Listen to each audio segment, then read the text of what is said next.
بسم اللہ الرحمن الرحیم۔ صاحب سمو امیر شیخ تمیم بن حمد آل ثانی نے برادر ملک سعودی عرب کے بادشاہ خادم الحرمین شاہ سلمان ابن عبدالعزیز آل سعود کے نام شہزادہ فیصل بن خالد بن فہد بن ناصر بن عبدالعزیز آل سعود کی وفات پر تعزیت کا برقی پیغام ارسال کیا ہے۔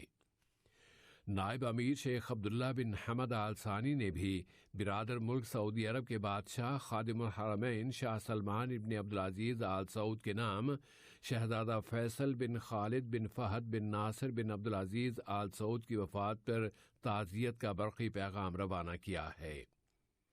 اسی طرح وزیر اعظم و وزیر داخلہ شیخ خالد بن خلیفہ بن عبدالعزیز آل ثانی نے برادر ملک سعودی عرب کے بادشاہ خادم الحرمین شاہ سلمان ابن عبدالعزیز آل سعود کے نام شہزادہ فیصل بن خالد بن فہد بن ناصر بن عبدالعزیز آل سعود کی وفات پر تعزیت کا برقی پیغام ارسال کیا ہے۔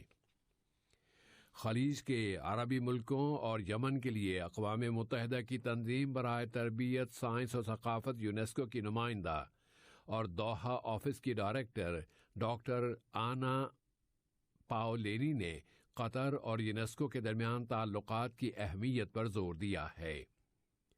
انہوں نے کہا ہے کہ یہ تعلقات بہت مضبوط ہیں اور سال بہ سال ان کی گہرائی میں مزید اضافہ ہوتا جا رہا ہے۔ انہوں نے یونیسکو کے مختلف منصوبوں کی مدد کے لیے قطر کے انتہائی اہم کردار کو بہت زیادہ قیمتی بتایا ہے۔ وزارت صحت عامہ کے اپنے اعلان میں بتایا گیا ہے کہ ملک میں کووڈ-19 کے مزید 1183 کیسز درج ہوئے ہیں، جن میں سے 953 یہاں کی سوسائٹی سے ہیں اور 230 مسافروں میں سے۔ وزارت صحت نے یہ اعلان بھی کیا ہے کہ گزشتہ 24 گھنٹوں کے دوران مزید 2859 مریض اب صحت یاب ہو گئے ہیں۔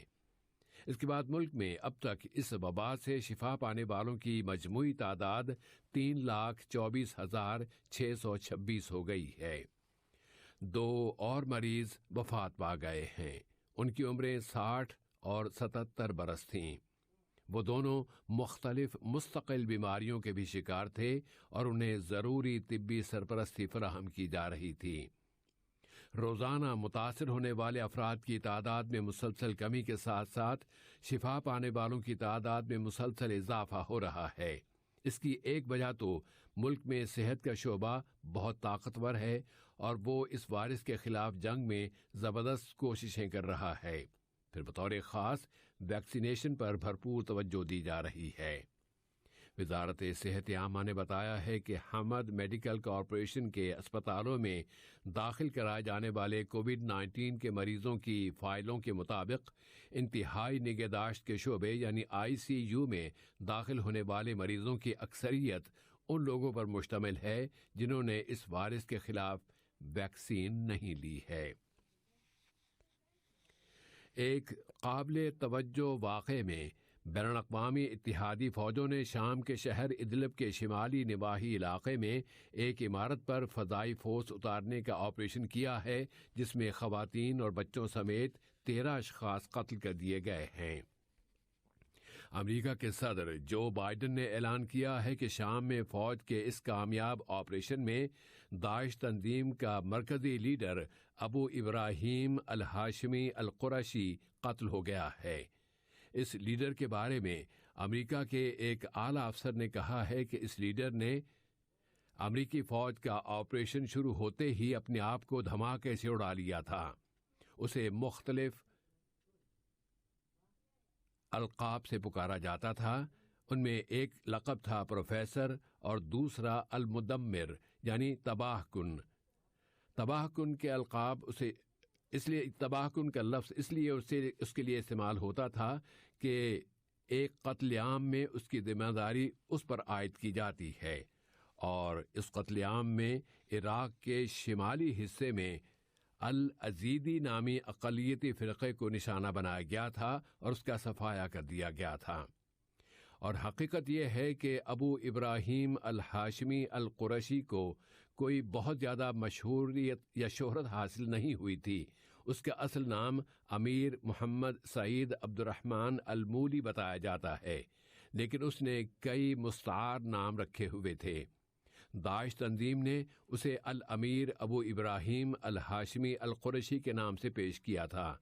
اسے 2019 میں ابو بکر البغدادی کے بعد اس کا جانشین بنایا گیا۔ وہ اصل میں ترکمانستان کا باشندہ تھا۔ 1976 میں پیدا ہوا تھا، لیکن قیادت کے مرتبے تک وہ کیسے پہنچا یہ ابھی تک واضح نہیں ہے کہ اس سے پہلے کے تمام لیڈر عرب تھے۔ اس نے الموصل یونیورسٹی سے اسلامی علوم کی تعلیم حاصل کی تھی اور وہ صدام حسین کی فوج کا ایک سابق افسر بھی رہا ہے۔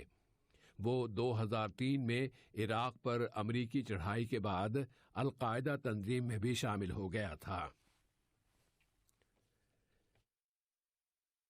امارات کی وزارت دفاع نے اعلان کیا ہے کہ اس کے ایئر ڈیفنس نے 3 ڈرون طیاروں کو آبادی والے علاقے سے دور تباہ کر دیا ہے۔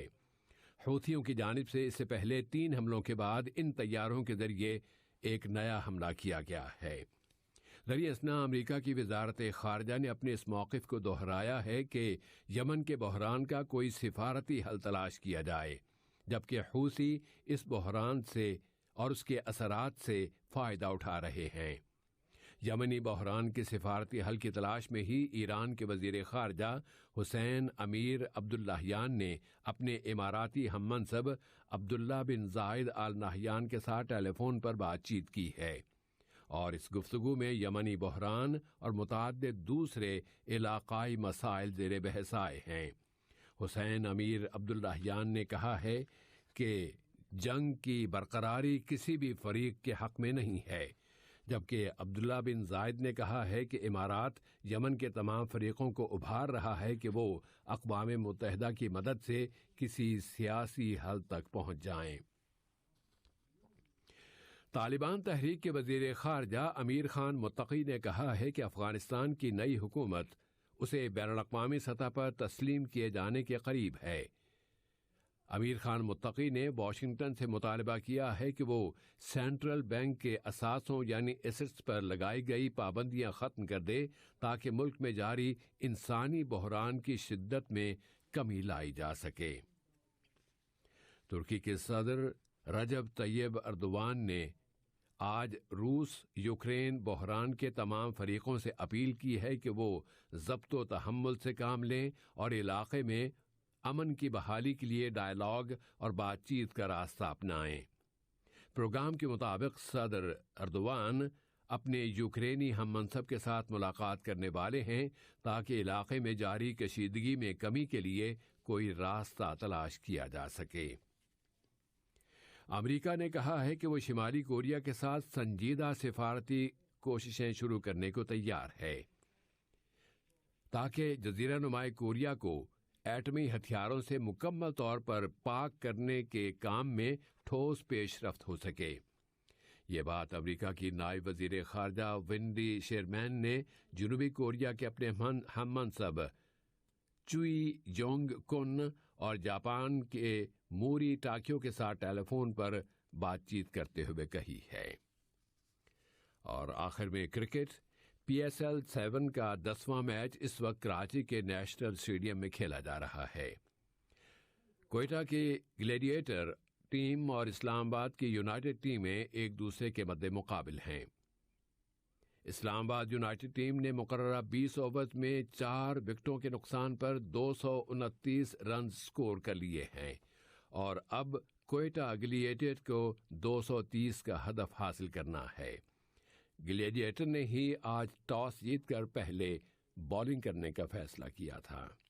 آخر میں اہم خبروں کا خلاصہ ایک مرتبہ پھر۔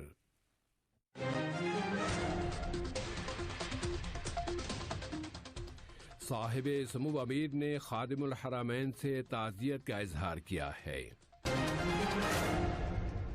قطر اور اقوام متحدہ کے درمیان مضبوط تعلقات اور غیر معمولی پارٹنرشپ۔ امریکی صدر نے اعلان کیا ہے کہ شام میں امریکی فوج کے ایک کامیاب آپریشن میں داعش تنظیم کے لیڈر کا میدان جنگ سے صفایا کر دیا گیا ہے۔ اور طالبان کے وزیر خارجہ نے اعلان کیا ہے کہ افغانستان کی نئی حکومت اب بین الاقوامی سطح پر اسے تسلیم کیے جانے کے قریب ہو گئی ہے۔ ریڈیو قطر سے آج کا دوسرا نشریہ اپنے اختتام کو پہنچا۔ فی امان اللہ۔ ہمارا اگلا بلیٹن صبح 9 بجے پیش کیا جائے گا۔ سنتے رہیے FM 107